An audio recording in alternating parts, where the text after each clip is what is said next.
to remove photosensitive videos on your TikTok. Hello guys, today I will show you how to do this. Just watch this video until the end and make sure that you like and subscribe in this channel. So let's start. First, you will just go to your TikTok.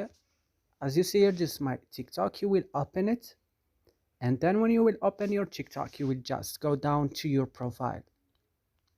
Then on your profile, you will go to this three line at the top of the screen, click on it and go to settings and privacy, open it, and then go to, you have to go down little to accessibility, open it, and you will find remove photosensitive videos. Now you have to turn on this option by clicking here on this place and make it look like this in the blue color. And that's it. I hope this video is useful for you. Don't forget to like and subscribe in our channel. See you next video.